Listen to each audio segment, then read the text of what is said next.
അവളെ മാനസികാവസ്ഥ ഒരു നല്ല രീതിയിലല്ല പോണത്. ഇന്നലെയും ഡോക്ടറെ സമീപിച്ചിട്ട് മിനിയാന്ന് അഡ്മിറ്റായിരുന്നു. അപ്പോൾ ഉറക്കത്തെണീറ്റ് ഞാൻ എൻ്റെ മകൻ എവിടെ എൻ്റെ മുന്നിലുണ്ട് എന്നുള്ളൊരു ചിന്താഗതിയിൽ മൈൻഡ് ഇങ്ങനെ മാറിപ്പോവാണ്. അപ്പോൾ ഇതിൽ കുട്ടികൾ മാത്രമല്ല യഥാർത്ഥ പ്രതികൾ, അവരെ പിന്നിൽ മുതിർന്ന ആളുകളുണ്ട്. അന്നും ഇന്നും ഞാൻ ഉറച്ച് പറയുന്നുണ്ട്. പക്ഷേ അവരെ പേരിലോ ഒരു ആക്ഷൻ എടുക്കാനോ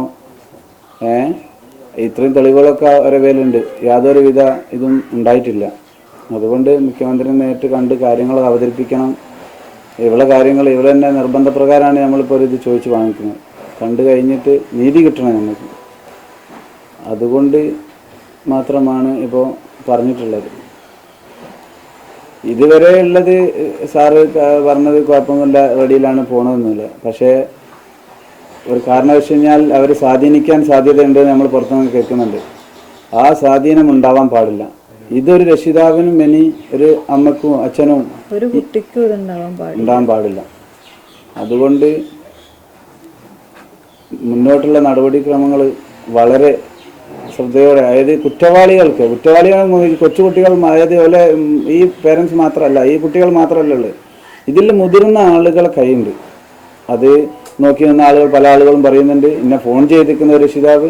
ഇപ്പോൾ ഈ അടുത്ത ദിവസം തന്നെ അതിൻ്റെ രക്ഷിതാവ് പോയിട്ട് സ്കൂളിൽ പോയിട്ട് ഭീഷണിപ്പെടുത്തിയിട്ടുണ്ട്.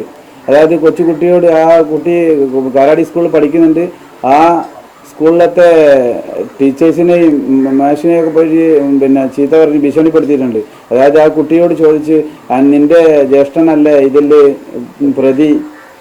അത് കേട്ട സമയത്ത് കുട്ടി എന്ന് വീട്ടിൽ പറയാ, ഉടനടി തന്നെ ഒരു സ്കൂളിൽ പോയിട്ട് മാഷിമാരെ ഭീഷണിപ്പെടുത്തി, ചോദിച്ച കുട്ടിയുടെ പേരൻസിനെ ഭീഷണിപ്പെടുത്തി. ഇതൊക്കെ നടക്കുന്നത് ഇവിടെ. ഇതിനൊന്നും യാതൊരുവിധ നടപടികളൊന്നും ഉണ്ടായി. ഇതും മുന്നേ ഉണ്ടായത് ഈ വിഷയം തന്നെയാണ്. കൊരങ്ങാട് സ്കൂളിൽ നിന്ന് അൽഫോൺസ് സ്കൂളിൽ പഠിക്കുന്ന കുട്ടിയാണ് ഒരു പയ്യൻ്റെ നെഞ്ചി ചവിട്ടി അതൊന്ന് ടി സി എടുത്ത് വിട്ടതാ. ഇത് അത്ര പോലും എന്താ പറയുക, ഇവരെ ഭാഗത്ത് നിന്ന് എന്തെങ്കിലും ആക്ഷൻ എടുക്കാൻ അവർ കഴിഞ്ഞിട്ട്, എന്ന് വെച്ചാൽ ഇവരെ പേടിയാണ് ഇവിടെ എല്ലാവർക്കും. ഇവർ ഗുണ്ട ആക്ടിൽ പെട്ട ആളുകളാണ്, അതിൽ യാതൊരു മാറ്റമല്ല. ഇവർ ഭീഷണി സ്വരത്തിലാണ് പല ആളുകളോട് സംസാരിക്കുന്നത് ഇപ്പോഴും. ഇതുകൊണ്ട് ഇതുവരെ ഓരോ ഒന്ന് എന്ത് ചെയ്യുക, നിയമത്തിൻ്റെ മുന്നിൽ കാണിച്ചു കൊടുക്കാൻ പോലും ആരും ശ്രമിക്കുന്നില്ല. ഇവർ അങ്ങാടിയിൽ, ഞങ്ങളിപ്പോൾ അങ്ങാടി ഇറങ്ങുന്ന സമയത്ത് ഇവർ നമ്മളെ മുന്നിൽ ഇങ്ങനെ മോഷ്ടി പിടിച്ചിങ്ങനെ കൈകൊണ്ടൊക്കെ അഭിവാദ്യം ചെയ്താൽ പോണത്. അപ്പോൾ മറ്റുള്ള ആളുകൾ കൂടി ഇതൊരു പ്രചോദനമാണ്. അത് തീർച്ചയായിട്ടും ഇവരെ നിയമത്തിൻ്റെ മുന്നിലേക്ക് കൊണ്ടുവരണം, അതായത് അറസ്റ്റ് ചെയ്യണം എന്നുള്ള ഞാൻ പറയുന്നത്. ഇവരും അതന്നെ പറയുന്നത്. ഇത്രയായിട്ട് എക്സാം എഴുതി അവർക്ക് കിട്ടി, ഇനിയിപ്പോൾ അവർക്ക് എന്താ ചെയ്തുകൂടാത്തെ? നാളെ അവർ ഞങ്ങളെ വീടിക്ക് നേരെ വന്ന് ആക്രമിക്കാൻ പഠിക്കുമോ? ഇല്ല.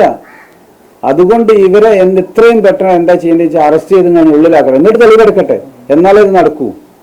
അല്ലാണ്ട് ഒരു കാരണം വെച്ച് കഴിഞ്ഞാൽ എനിക്ക് തോന്നുന്നില്ല ഇത് മുന്നോട്ട് തോറും എന്ന് വെച്ച് കഴിഞ്ഞാൽ നമ്മൾ നീതി കിട്ടാത്തൊരവസ്ഥയിലേക്കാണ് പോണത്. ഗവൺമെന്റിന്റെ അതിപ്പോൾ പോലീസിന്റെ ഭാഗത്തുനിന്ന് വളരെ കാര്യക്ഷമമായിട്ട് തന്നെയാണ് നടക്കുക. ഇന്നലെ സ്റ്റേറ്റിന്റെ ഒരാൾ ഇവിടെ വന്ന സമയത്തും കാര്യങ്ങൾ അവതരിപ്പിച്ച സമയത്തും ഞങ്ങൾക്ക് അറിയാൻ കഴിഞ്ഞത് കഴിയുന്നത്ര ഞങ്ങൾ നോക്കും. പക്ഷേ ഈ കുട്ടികളെ മാത്രം അതിൽ ഉൾപ്പെടുത്തിയിട്ട് കാര്യമല്ല, ഇതിൽ രക്ഷിതാക്കളുണ്ട്, അവരെ ഇതിൽ ഉൾപ്പെടുത്തണം, അതാണ് വേണ്ടിയത്. അതുകൊണ്ട് തീർച്ചയായിട്ടും ഗവൺമെന്റിന്റെ ഭാഗത്ത് നിന്ന് ആയിക്കഴിഞ്ഞാൽ, നീതിപീഠത്തിന്റെ ഭാഗത്ത് നിന്ന് ആയിക്കഴിഞ്ഞാലും നമ്മൾ ഉറച്ചു വിശ്വസിക്കുന്നുണ്ട് അവരെ നിയമത്തിന്റെ മുന്നിൽ കൊണ്ടുവരണം.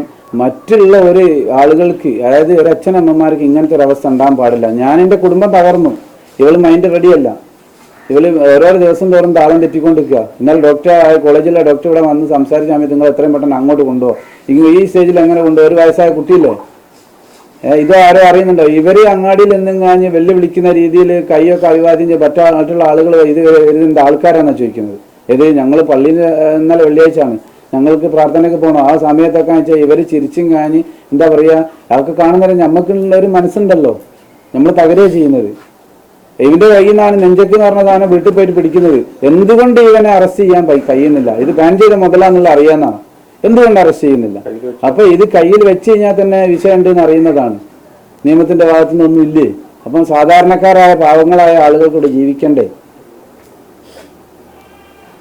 ഞങ്ങൾ പിന്നെ എനിക്ക് ഇറങ്ങാൻ പറ്റാത്ത സ്റ്റേജിൽ നിൽക്കുകയാണ്. കുടുംബം എല്ലാവരും അന്വേഷിക്കുന്നുണ്ട്, എല്ലാവരും ഇവിടെ വന്ന് ഞങ്ങൾക്ക് അറിഞ്ഞാൽ പോകുന്നത്.